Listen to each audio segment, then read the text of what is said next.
Hello and welcome to Mythic Mind Movies and Shows, an extension of the Mythic Mind Fellowship, where we pursue wisdom on the paths between primary and secondary worlds. I'm Dr. Andrew Snyder, and I'm glad that you're here.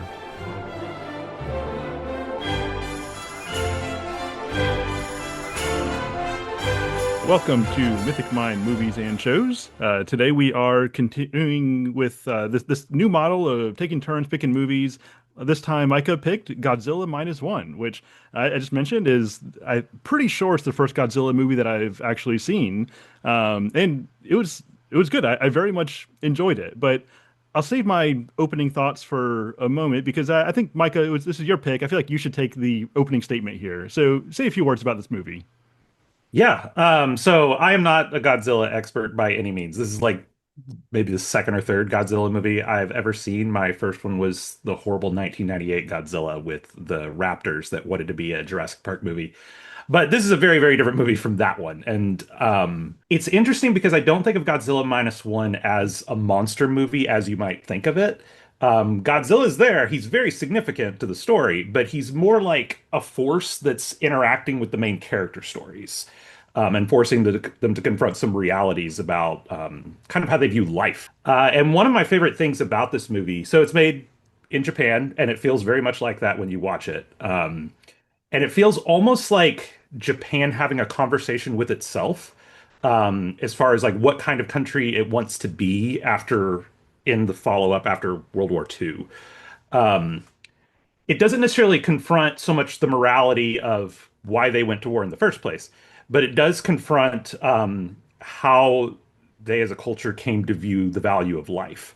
So the main character, Koichi Shikishima, was a former kamikaze pilot, and he's really fascinating because his character arc is dealing with two very different but related themes that are not usually seen together.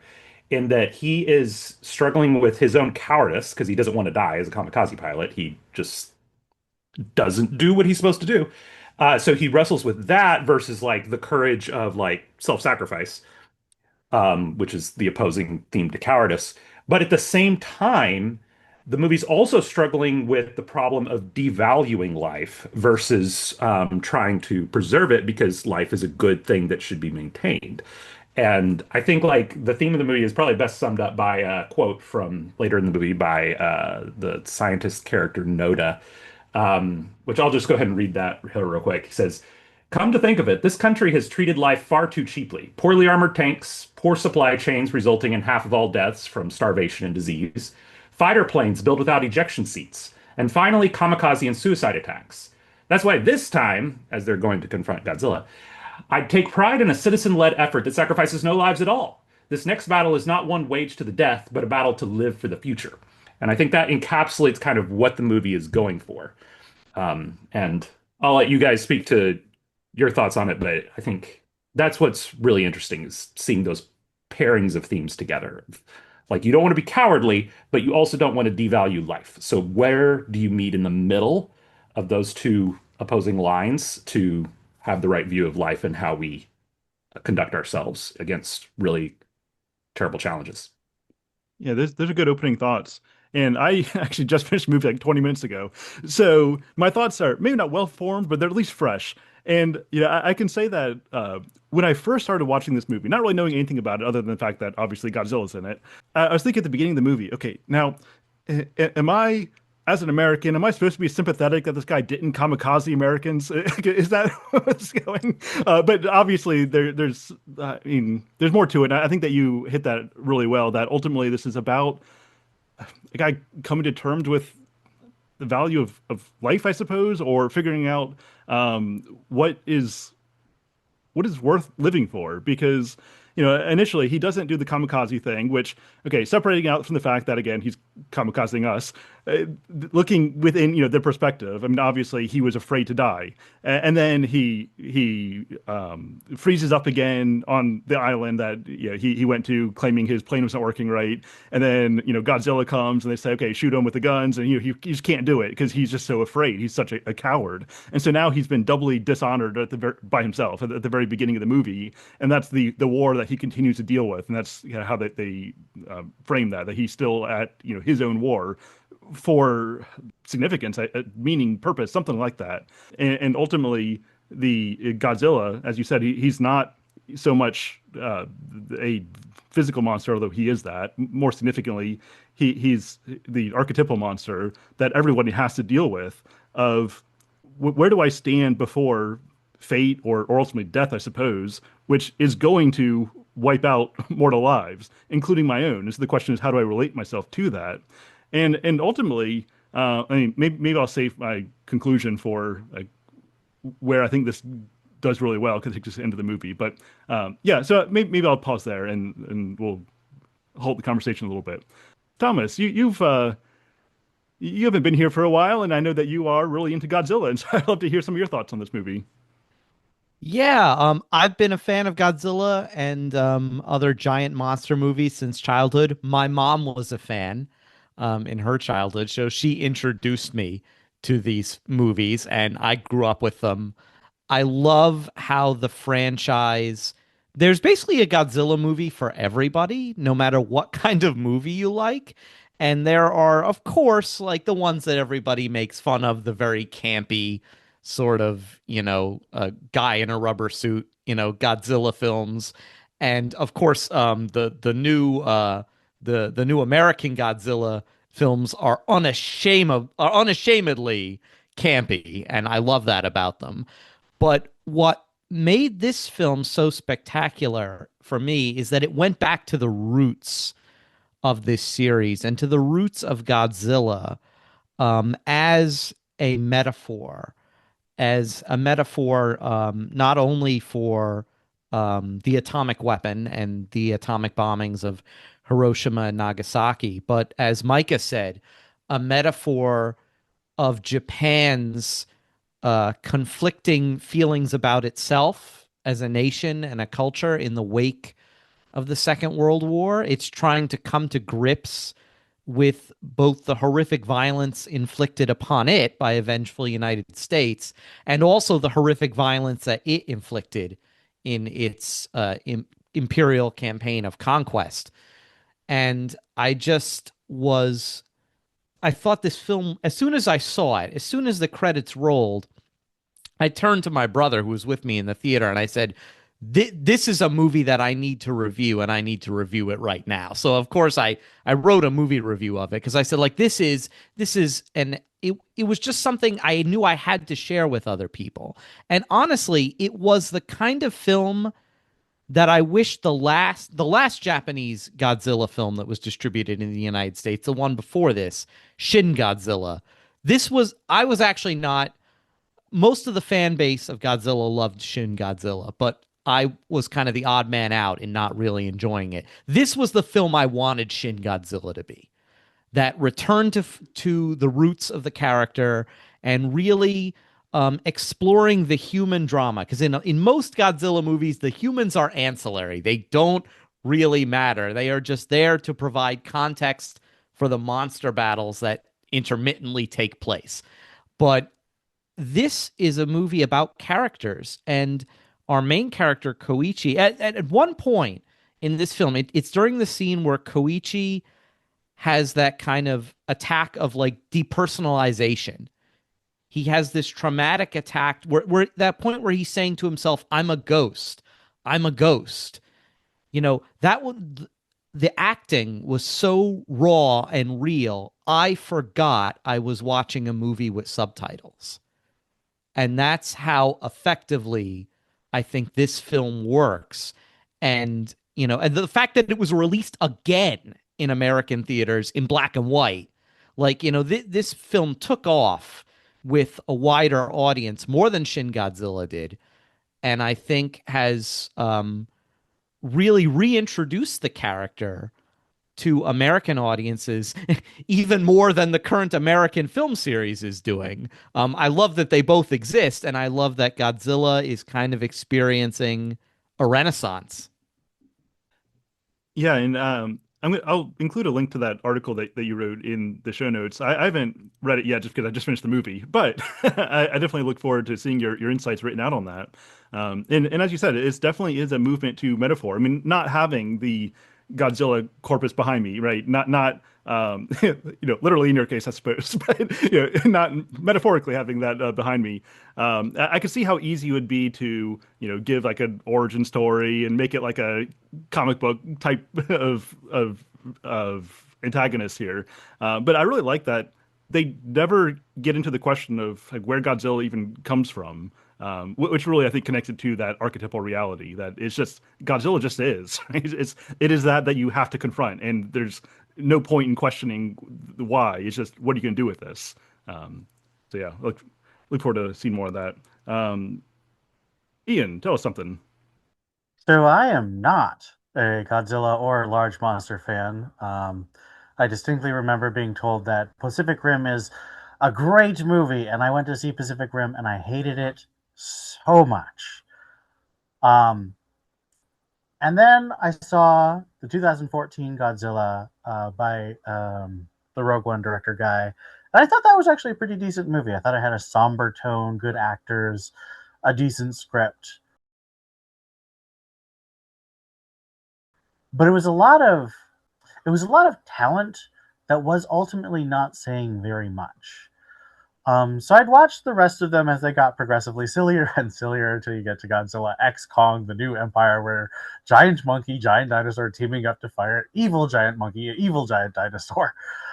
Very, very silly, enjoyable, but like absolutely zero content for your brain to chew on. And then I saw Godzilla Minus One. I think I traded a movie with a friend. They watched a movie I liked, and I watched this movie for them. And I was really blown away because not only did it have that same somber tone as like the 2014 film, where it's just this is devastation on a scale we can't comprehend, but it was saying quite a lot. I've watched a couple of video essays on it, and they say it's got a relatively simple message, which I think is fair. But I think dealing with something like national trauma and national change of culture and how you go from a culture that orders its pilots to kill themselves to a culture where, even in a mission which will genuinely save millions of Japanese lives, they work hard to save the people who are performing that mission. It's not uh, acceptable to try to kill yourself, even to save others in this movie. I thought it was both really moving, very well done, and a good thing for a movie that is designed to be explicitly about an ethnos, a cultural identity to be.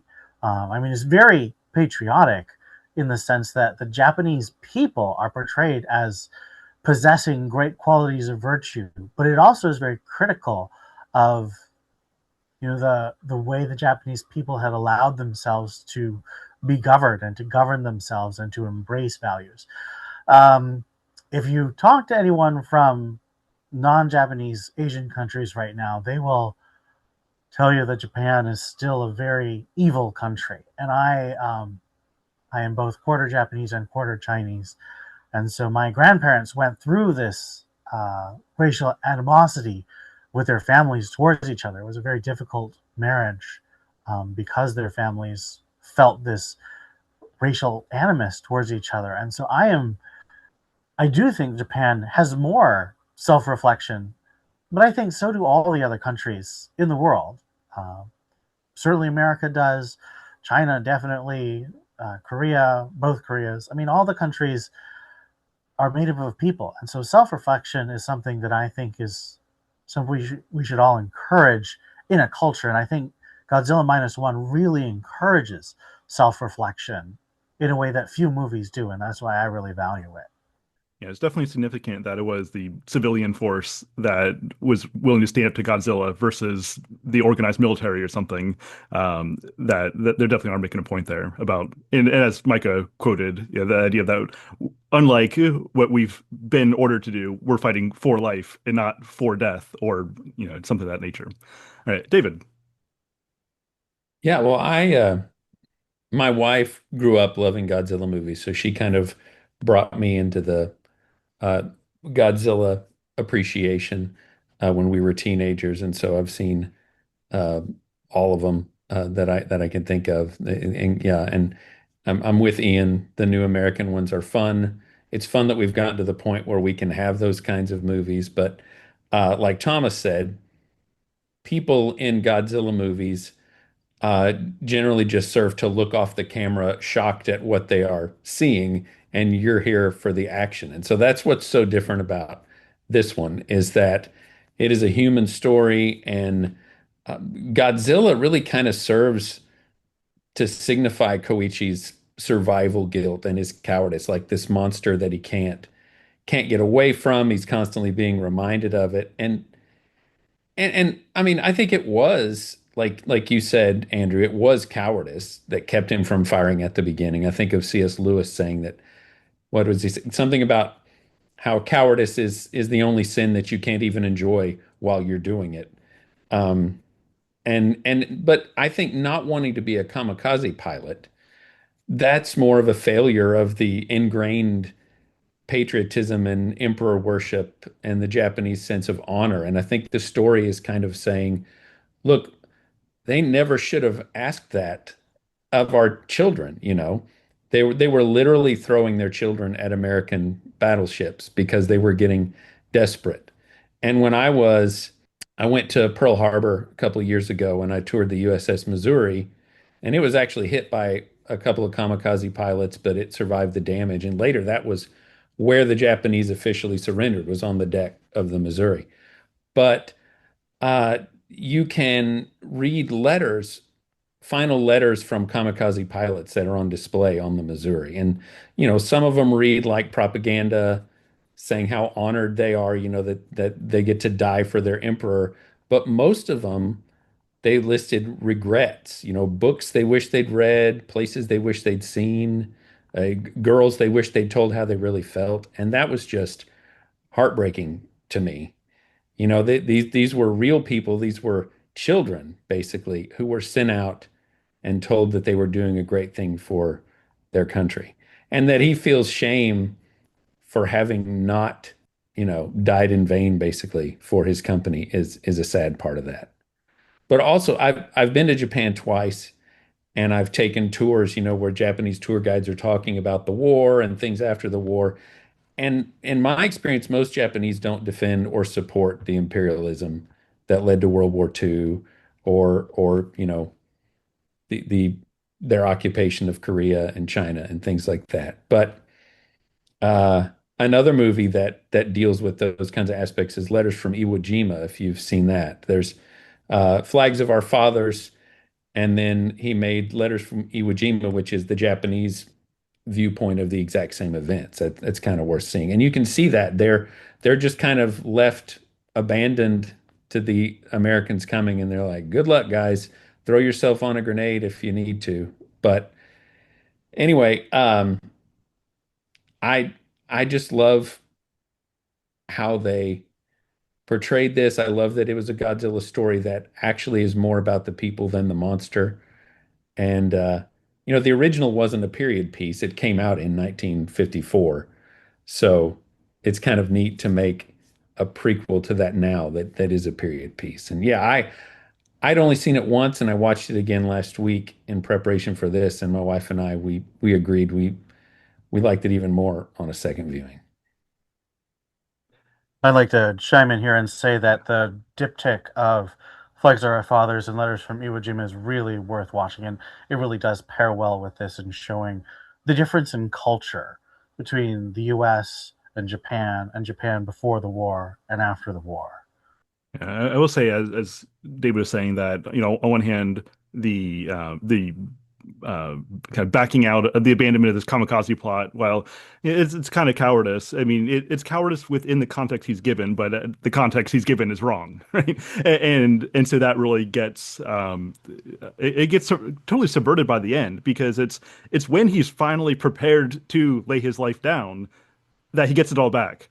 right? This is a very Christian idea, that it's when he's willing to lay his life down, ultimately for the sake of life, that he's able to get everything back, right? That's when he's told, okay, now you're ready to get this ejection seat, right? Because you're precisely because you're willing to lay your life down, and then so he's able to actually keep his life as well as get his girl back, and Well, and it's yeah, I think it's really key that one of the Yes. mechanics who puts in that ejection seat is one of the people who was hurt because of the first Godzilla attack, where there was genuine cowardice in the pilot refusing to fire. And so that forgiveness, I think, is also a very Christian element that makes its way into the film, either unconsciously or consciously. I felt that the ending had a strong element, whether this was intent, I don't think this was intended by the creators of the film, but there was a strong element of eucatastrophe in that ending. And I say that in my review, or it's like, that that unexpected turn, that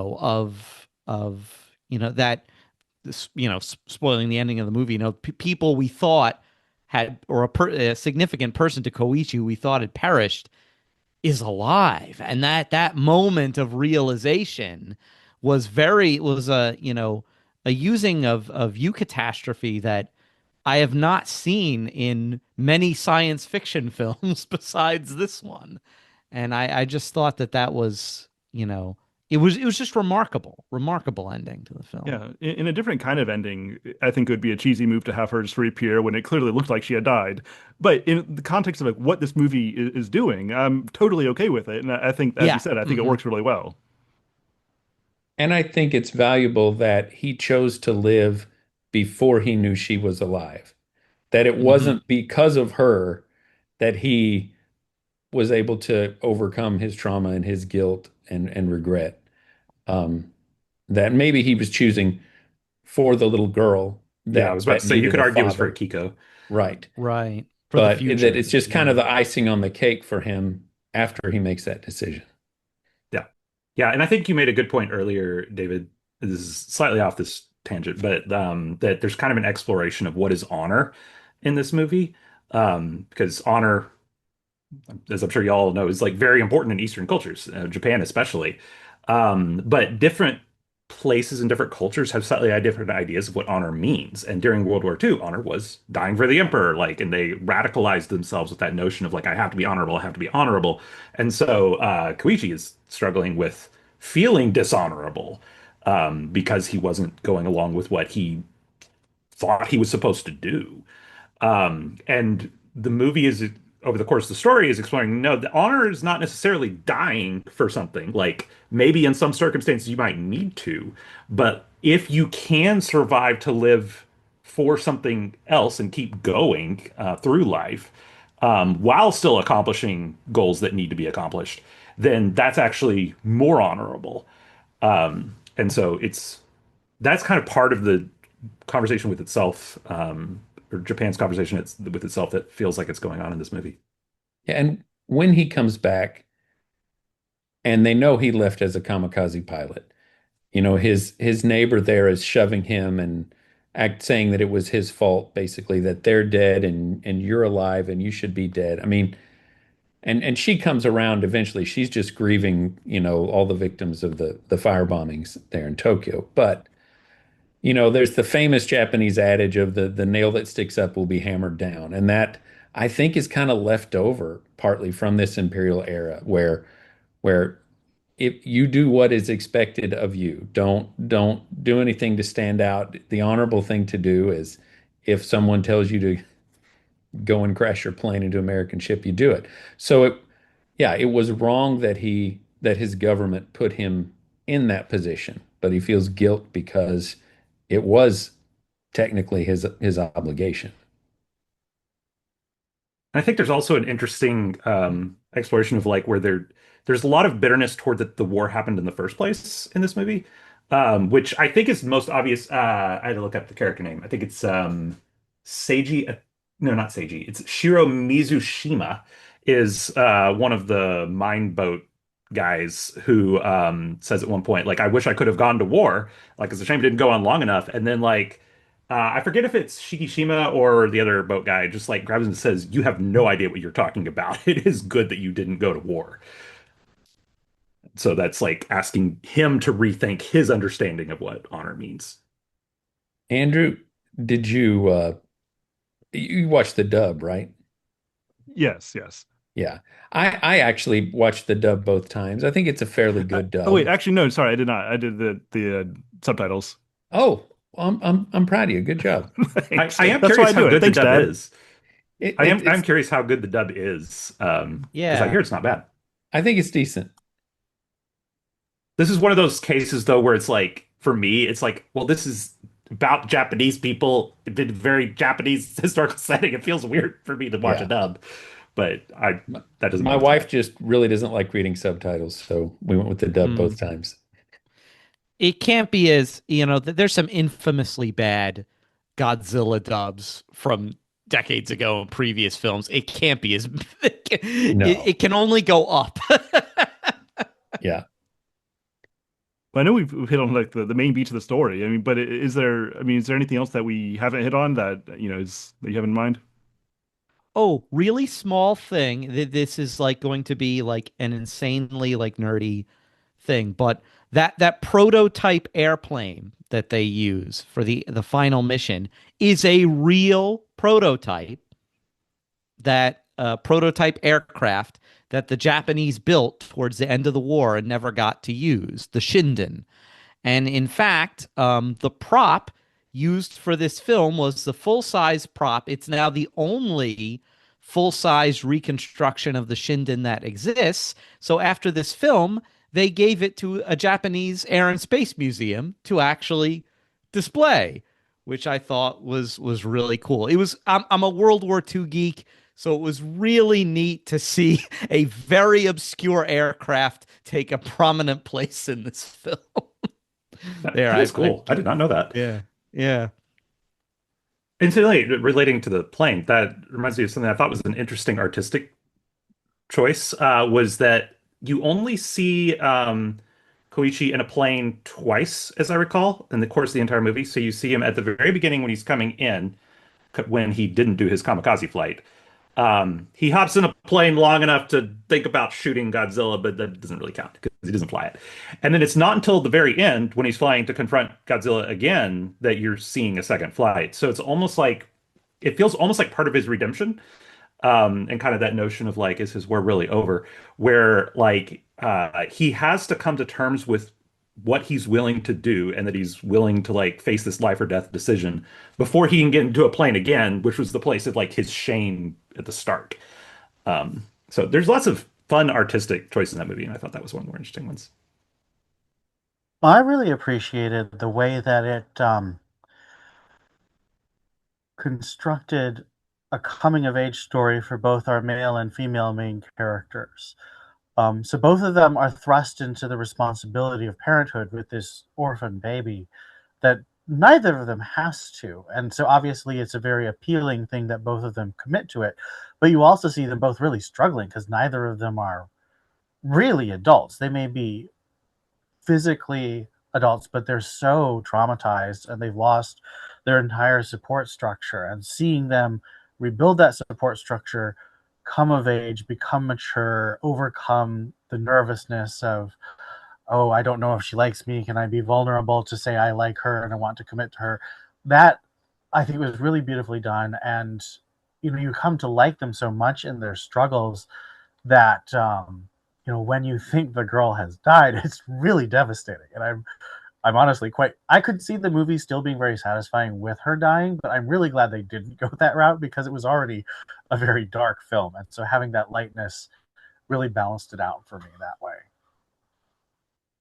Yeah, that sort of found family was very for me a very strong aspect of this film, and how it's like a very like for a Western audience, a very, I think, countercultural film, in both its embrace of life, and also its, embrace of commitment and family. And I just thought, again, another remarkable aspect of this film.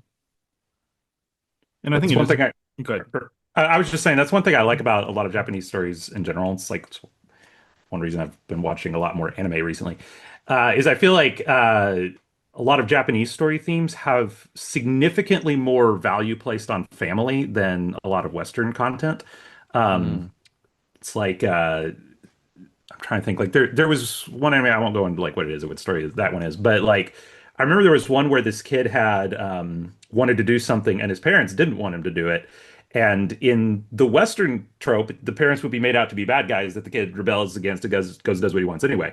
But in that story, he like basically just lobbies with his parents for like, this is why it's good for me to do this, and then they give him this opportunity to try it, and if he fails, he has to give it up.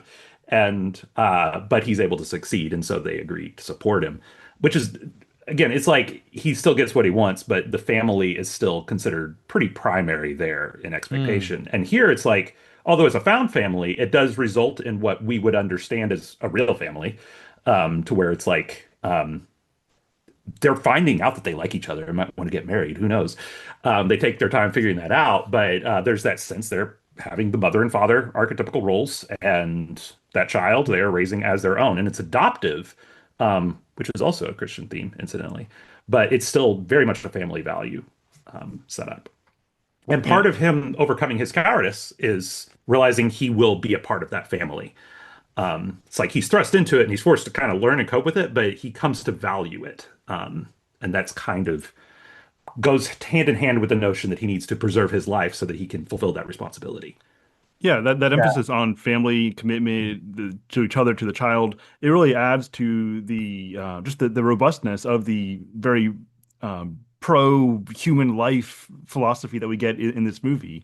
That's not just about him recognizing his own life matters, but it's experiencing life in its fullness. And human life is meant to be in community, in committed relationships. We are social creatures. That the family is an important part of life. And so I do appreciate that I feel like if this sort of story were put into a Western context, the message would be about the importance of his individual life and how special he is and that sort of thing. But this is really getting at the importance of human life in general, which includes the individual, but in community, in active fellowship with those around him. And that's part of what makes human life human life. We are social creatures. And so, yeah, I'm just echoing that really adds to the dynamic of the pro-life message here. And even in a way, like not just in the family, but also in the wider community. There's I think solidarity is another great theme of this film, that you can see that the family as that primary unit as like the bedrock, and then also the wider neighborhood and community going out into the wider like nation as a community of people. And yeah, I just feel like, since it has those strong roots, you can see how those layers of um, responsibility and duty, but also, just like you said, Andrew, that those relationships with other people, extend into the wider community from that locus of the family. Yeah, I mean, traditionally, I mean, these are very conservative ideals versus the sort of libertarian atomism that is often passed as conservatism. Mm. Going back to the comment about how there's much more of a sense of respecting your parents and your elders. My favorite Netflix Japanese show is called Samurai Gourmet, where an older gentleman retires from being a salaryman in Japan, and he just starts going out to eat every day, and he explores things he never did because his life was so limited. And I think that was also a really good element of how the hard work of life in Japan in Godzilla Minus One was portrayed. But anyway, there's a scene where a teenage girl is like rebelling against her parents, and this 50-year-old uncle of hers just gives her a warm lecture about how maybe try it your parents' way. And I just thought that was such a refreshing difference from the scene where it would be the parents are just being so harsh, and the U.S. teen would be so put upon, and it would just be this underdog story. Whereas sometimes, we need to learn from those who have gone before us. No, just follow your heart, Ian. I will not. The heart is Yeah, desperately wicked, David.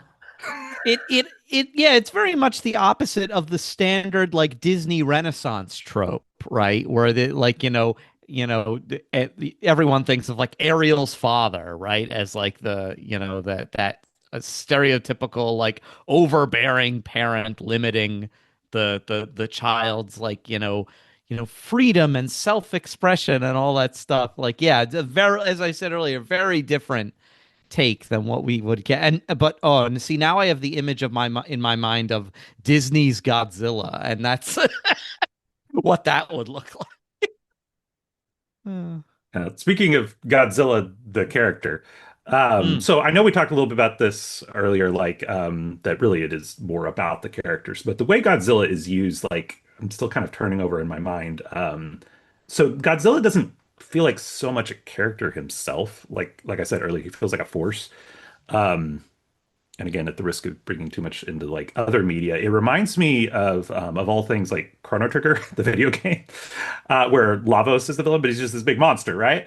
And one of the cool, interesting things in that story is you go to like several different time periods, and everybody in all those time periods has to deal with the reality of Lavos, and you kind of see like it kind of represents this implacable, horrible force that people are trying to figure out how do we live our lives around that? Like, what is that forcing us to confront?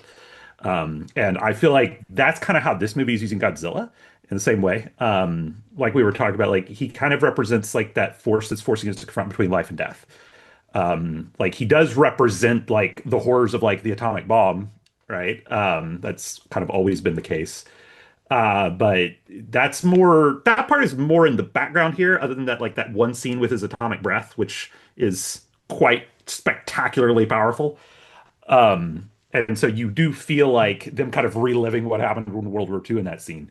But it's also making them confront like we're all going to die if we don't do something. But how do we do something about it without getting ourselves all killed in the process? So yeah, I'm still turning around like where I think like I would go thematically with that, but that's an interesting use of the monster trope. And I feel like that's Mm. how the monster trope should be used most of the time is as that representation of a force that makes us confront something in ourselves. Yeah, and it makes me think a lot of Beowulf, for example.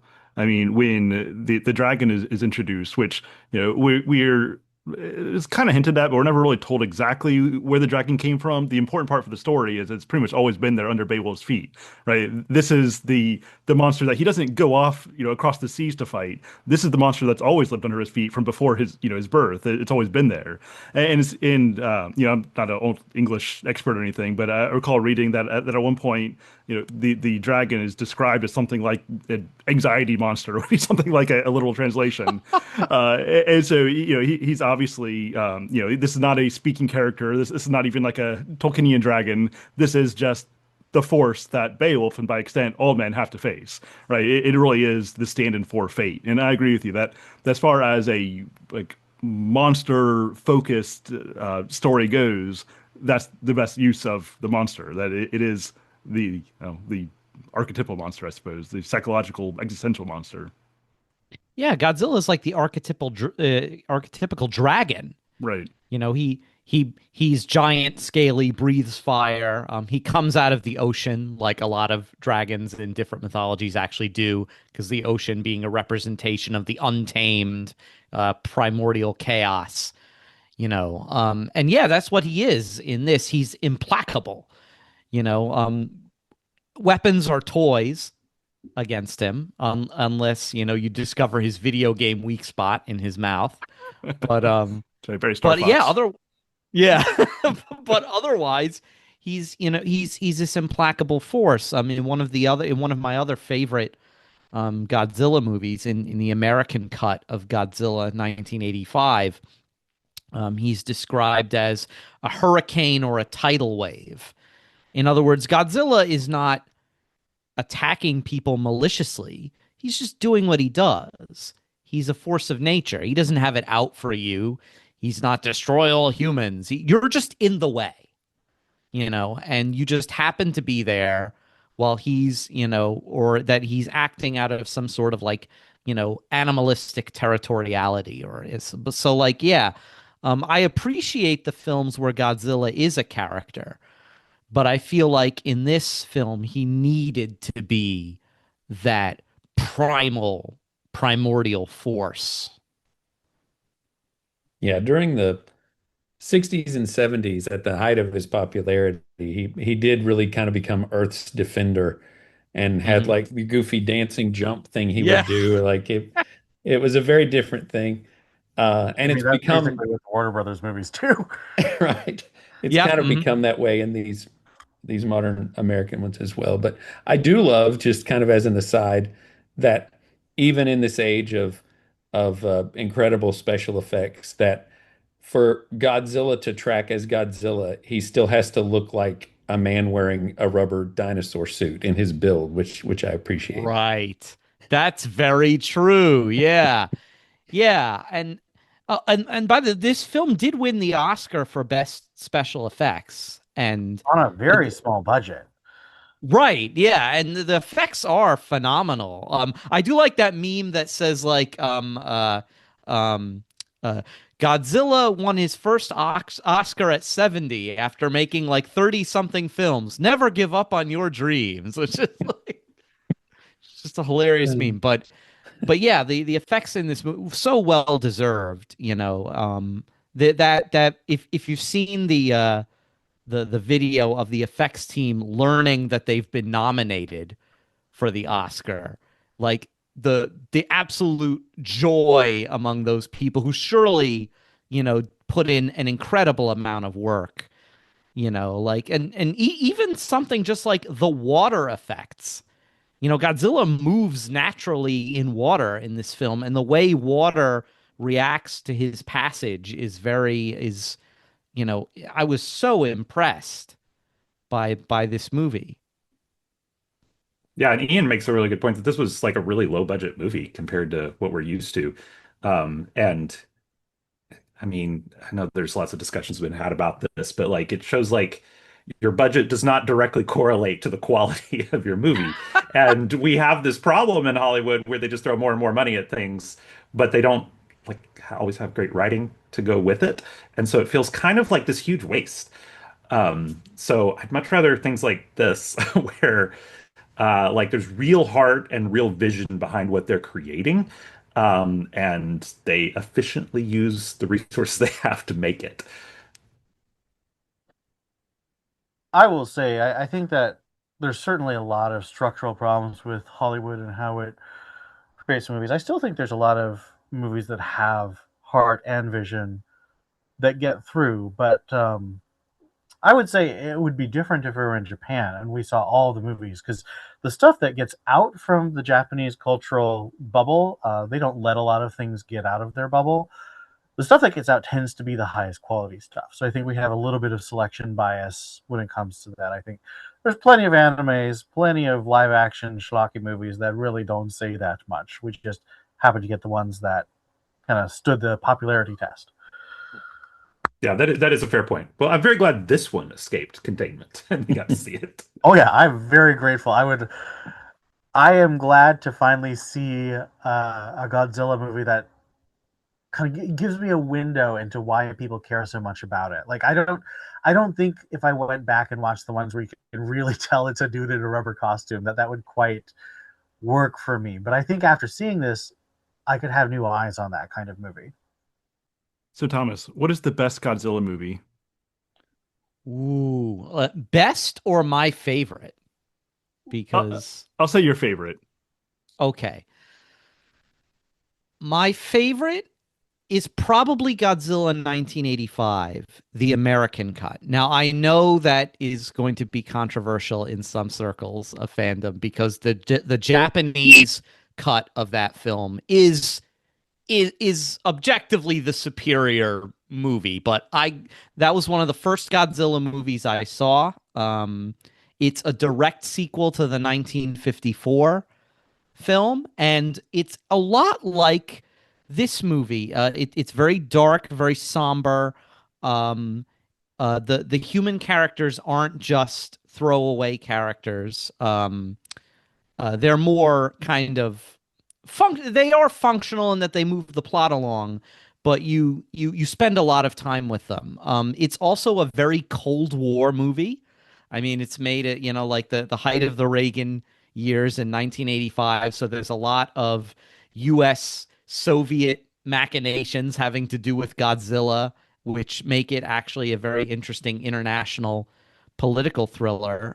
And Raymond Burr reprises his role from the American cut of the 1954 film as an American journalist. And Godzilla's quote unquote death at the end of Godzilla 1985 is an incredibly haunting death scene for a monster. In fact, like when Godzilla actually screams in pain at the end of that film, it's an almost like human but also animal kind of howl of pain. It's very haunting. So yeah, Godzilla 1985, also known as Godzilla Returns or just Godzilla, is probably my favorite out of all the films. I had a question I hope that people would be interested in talking about. Godzilla is often seen as a metaphor or a symbolic of the American dropping of the nuclear bombs on Hiroshima and Nagasaki. America in this movie definitely, I would say, doesn't come off as a heroic country. And I think understandably so, right after World War II. Well, I mean, that's not true. The American Reconstruction effort in Japan was actually often quite popular in Japan. So I'm curious what you think about America basically saying this is a Japanese problem. We don't have the resources. We're not going to help you out. Um, Especially in light of Godzilla's traditional symbolic connection to America as the American nukes. What were your takes when you were watching this film on that? I thought that Shin Godzilla was a far more anti-American film than this one is. I felt it was odd that America decided, it's Japan's problem. We're not going to deal with this, even though it could trigger, bad relations with the Soviets. I felt like that was a conceit to allow, for the purposes of the movie, to allow the Japanese people to save themselves from the monster rather than relying on American help. So when it made me turn my head a little when I saw it in the theater, but then I just accepted it as, as something for the plot. Yeah, that's kind of how I reacted as well. It does feel like a contrivance, but I think that itself tells me how it's being used. It's not so much to be critical of Americans and how I hear it. It's more just we need to be able to keep the focus on the Japanese people, but we also have this world building question of why do other countries not care? So we have to give them some kind of distraction to prevent them from getting involved so we can keep the focus on our characters. At least that's how I read it. And if I were writing that story, that's probably somewhere along the lines of where I would have gone. Yeah, I think they wanted to keep the focus, like you said, on the Japanese civilians. I mean, America's only involvement is they do a nuclear test that turns the T-Rex sized Godzilla into the giant Godzilla. Yeah, if anything's critical of America, it feels like that's the seed that's critical. It's Yeah. like, hey, And we then just they're made it like, worse. What the heck, Americans? we just made a monster and now it's your problem. Yeah. Yeah. But that's like the Barrist clip where they're just like, hey, here's the world building detail. This is why he's worse. All right, now he goes. They mentioned General MacArthur for a second as the one giving the order, which is funny because at this point he's basically still. This takes place in 1946, I believe. So he's still Governor General of Japan, if I'm not mistaken. At this point, he would have a vested interest in this monster not destroying Tokyo. But again, I think it's for the story they wanted to tell. They couldn't have a lot of American military involvement. And as we talked about, so much of this is about national identity and deciding what that's going to be moving forward.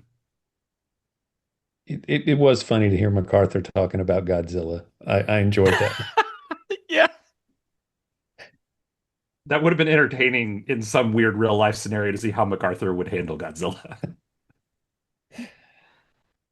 One question, this is a less interesting philosophical question, but this is more just like compared to other Godzilla movies, since Thomas, you are our Godzilla expert. Do they all end with like, oh no, Godzilla actually survived and he's gonna come back like this one does? Because that feels like it's just kind of there to reference other Godzilla movies. It's like, oh, these pieces of him are gradually forming together again. Yeah, that's often the either in a lot of the ones from the 60s and the 70s, he just wades off back into the ocean and it's like Godzilla will return. But in ones where he's killed, yeah, the conceit is usually that he'll come back in some form.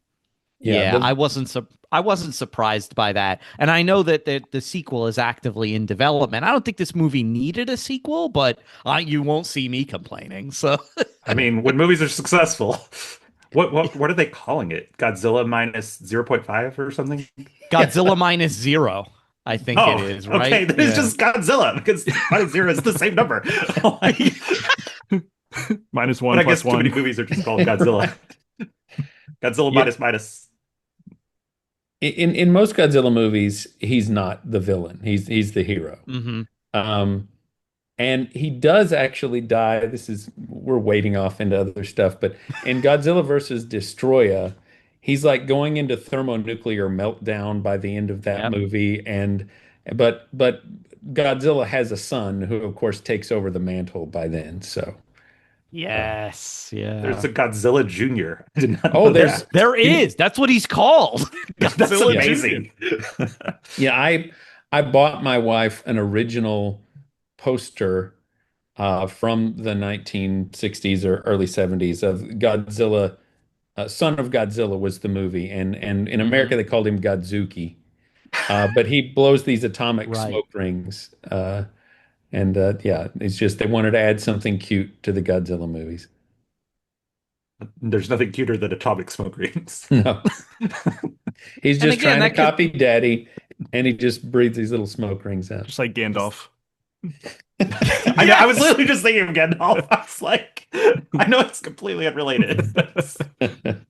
That's what's great about these movies is that like although if you try to watch them all and like you may get like tonal whiplash, but like the fact that there's so many different sorts of Godzilla movies. There's ones obviously made for kids. I actually think at that point they were just trying to compete with the Gamera movies, which were very intentionally made for kids, and so Mhm. they tried to follow the footsteps of a rival studio's films. But then you have ones that are obviously, much more trying to be serious cinema. And so, yeah, like I just love how many different sorts of Godzilla movies there are. And if you really dig deep into like the lore of the monsters, like there's a lot of like just interesting world building stuff in some of these movies. Um, Especially with like, Godzilla's arch nemesis, King King Ghidorah. Ghidorah, yeah.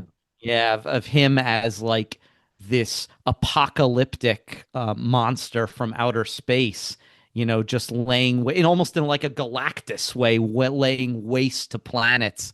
And in a Godzilla novel I read as a teenager, they actually explicitly like Ghidorah to the Beast of Revelation and make some very like interesting and also into Nostradamus prophecy. It got really wild, but it was a very like I remember what the director of Godzilla King of the Monsters from Warner Brothers. I saw an interview with him saying that he wanted to explicitly like reference both ancient and biblical monsters, and he said that there is something apocalyptic about these creatures, and he explicitly wanted Ghidorah to reference the seven-headed dragon from Revelation. I remember he put out a tweet where they revealed Ghidorah's character design for the film, and the tweet just said, "And on his heads was the name of blasphemy," which is from Revelation. I almost like this guy knows what he's doing. And there's a great shot in that film where Ghidorah's up on a mountaintop, and Ghidorah is like an inherently satanic creature because he's a mockery of God. He's three in one. He's got the three heads on one body. And there's like he's overlooking this town, and as the camera pulls back, there's the cross on a church steeple. And you see the two opposed, Ghidorah and this cross. I'm talking about a completely different movie here all of a sudden. But I just say like, while these movies can be silly popcorn movie, even the silly popcorn ones can have nuggets in them where I'm like, ooh, that was an interesting visual, or that's an interesting, nugget to chew on. I'm going to say that if that's how they're going to frame Godzilla's nemesis, they really missed a chance just to call it Satanzilla or something. Like, let's make it really clear. As opposed to Godzilla. Yeah, I've always thought that was a funny name. Yeah, I actually that's an interesting take to hear because like Godzilla King of the Monsters, I think is the one other Godzilla movie that I saw recently. I think I saw it sometime after Godzilla Minus One, and yeah, it's not nearly as good a movie in my opinion, but it is interesting seeing like the pantheon of other monsters in the Godzilla lore, which it kind of just throws a whole bunch of them in there. And Mothra's there too, and apparently Mothra's more consistently noble than most of them, as I understand it, in the movies. Yep. Yeah. Like she kind of comes to kind of save the day and dies, I guess. I don't know. I'm spoiling that movie. I probably shouldn't, but so that was gonna be my next pick. But yeah, I didn't know that Ghidorah had like I sensed the biblical allusions in the movie, but I didn't realize Ghidorah as a character historically had a lot of those references. Yeah, especially in American interpretations of Ghidorah in ancillary media, like in comics and novels, they will explicitly reference that sort of, biblical or theological element. Yeah. So I guess now my mental question is like, given that we're talking about Godzilla Minus One, like in a movie like Godzilla Minus One, would those other monsters even fit? Because it feels like everything's focused around who Godzilla is, and the moment you bring others, it feels like it would dilute the themes really quickly. But Yeah. I mean, like, is there a way to slot them in? Right. That's definitely the difference. Like, if you were going to divide Godzilla movies into the two major categories, it's Godzilla as a force of nature and Godzilla versus some other monster that is terrorizing us. So, even that was kind of the twist in the first of the good American Godzilla movies was, oh, Godzilla is not really the bad guy here, and then in all these subsequent ones, he's been explicitly a good guy. Doesn't mind destroying whole cities and stuff. I mean, that's not his problem that we've built these cities, but Gotta break a few eggs. yeah.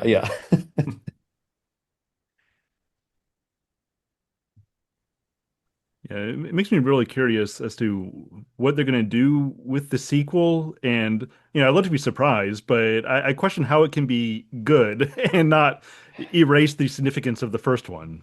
In Right. that, I mean, I assume they're not going to be bringing in the other monsters because that'd make it a very different kind of movie. Maybe I'm wrong. I don't know. But even if I've Godzilla heard comes rumors.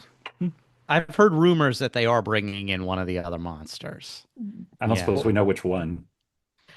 Well, the rumor is Hedorah, the smog monster. Really. Yeah, My that's wife's the favorite villain. is that like that's the the rumor. Smog Monster? Is that like the Captain Planet antagonist? Captain Planet. Yes. Yeah. I keep thinking of Like- Lost, but I know it's not that. No, not the smoke monster. Smoke monster. No, The yeah. smog monster, he's born out of instead of our nuclear testing, he's born out of our pollution. It's a very hippy dippy Godzilla movie, but my wife loves it. It flies over and like people just turn into bones and fall down and crazy things happen. But yeah, I remembered, and I think I'd blocked it out of my mind, even though I watched it last week. But there is a tease at the end of this movie that I didn't like.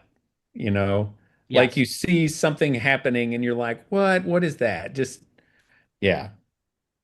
So I don't know if they'll have to deal with it if they're making an actual sequel, I guess. I hope they had more of a plan than just we'll throw this in case people like it.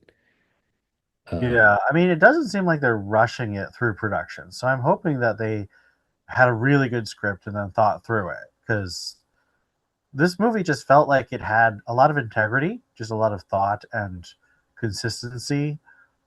So I'd hope that the team behind it would make another movie with integrity. Yeah. Mm-hmm. Yeah. Yeah, it kind of almost makes me think of like one of the things I care a lot about story and what makes a good story, right? But as we've been discussing, but I think a lot of the stories that I consider really good works of art tend to be ones that know their theme and explore that theme from all the different directions they possibly can. And every scene in the movie feeds into that theme. And I feel like Godzilla Minus One is one of those movies. Like another one I think of a lot is Jurassic Park. But if you compare to Jurassic Park, which was very theme focused, and you compare it to like Jurassic World, for example, which I saw the day after I saw Jurassic Park for the first time. That was Whiplash. Uh, like it is not very focused on theme. So it's like it feels like it lost a sense of what Jurassic Park should really be about. Like it makes allusions to the things Jurassic Park explores, but it doesn't like the don't mess with nature problem. But it doesn't it's not coherent about it. And so it feels much less artistically satisfying than Jurassic Park does. And so I'm hoping in any sequel to Godzilla Minus One, they don't have that similar devolution of storytelling, like that they understand like they need a theme and they need to explore that heavily because that's very the spirit of this movie.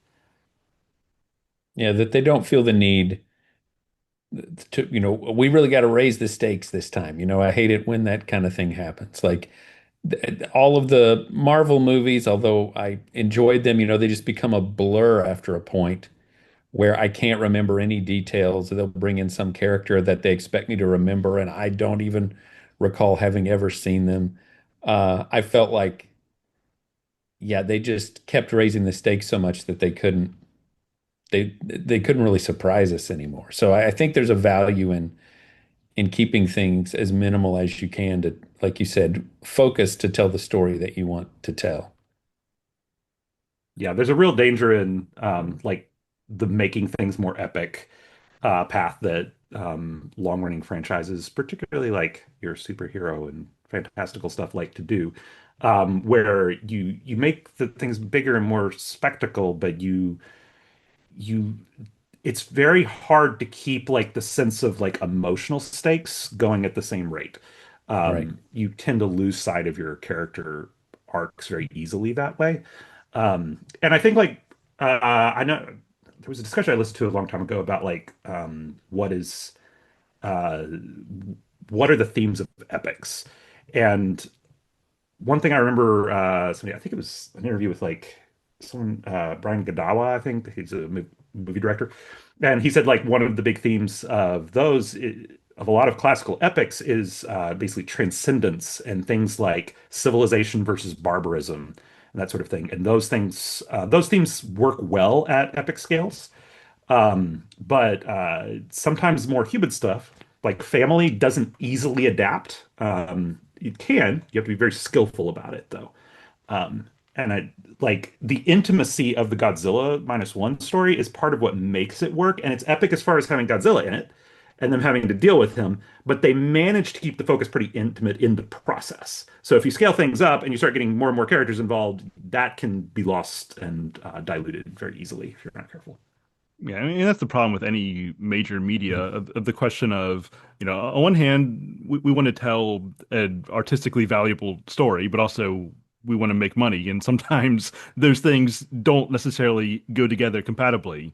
I mean, really, to get what will become a classic, you need somebody who just wants to tell a story that's worth telling, and that'll naturally find an audience, and they'll probably find more of an audience across time. But obviously, that's not always the same question of what's going to sell tickets.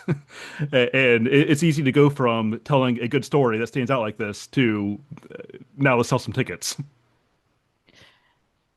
And I feel like they should have the courage to actually go a different route with these new Godzilla movies from Toho Studios because I think the Warner Brothers Godzillas have a pretty good handle on the Godzilla as guardian of the earth, Godzilla as superhero kind of film. And I would like to see the Japanese studio put out more of these kind of Godzilla movies that surprise us because I like having those both those kinds of Godzilla movies existing in the world at the same time. And so I think that they should have, that they should be bold about their next film and do something that, is unpredictable and therefore interesting. I look forward to the crossover Godzilla versus Godzilla with the multiverse. There is a Godzilla multiverse Is if you there? count Of all course, of Of course the. there is. Of course there is. Yeah. There's always a I just want, multiverse. I just want good Godzilla versus evil Godzilla versus all the Raptors from 1998 Godzilla. Ah. Oh, that monster is just called Zilla by fans because some Because people it's not it's not divine. It wasn't yeah, it's unified. not really Godzilla. That's just Zilla. And it was actually like I think he even appeared in Godzilla Final Wars as like a joke by the Japanese studio. He's killed very quickly by the real Godzilla, and then the movie moves on. And do we have any other thoughts either on this movie or Godzilla in general that we want to put out there? All right. Well, I think this was a great pick, and I really enjoyed this as my introduction to Godzilla, and I would love at some point to watch more, even the really campy ones. I think it's really interesting to see the different takes on Godzilla, or at least to hear about it, and I would love to see more of it.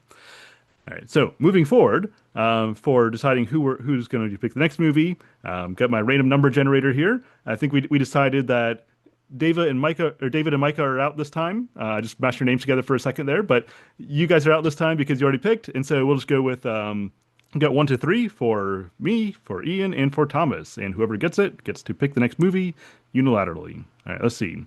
I got 2, so that was Ian on my screen. Do you have a movie for us? I do. I would like us to watch Persuasion from 1995.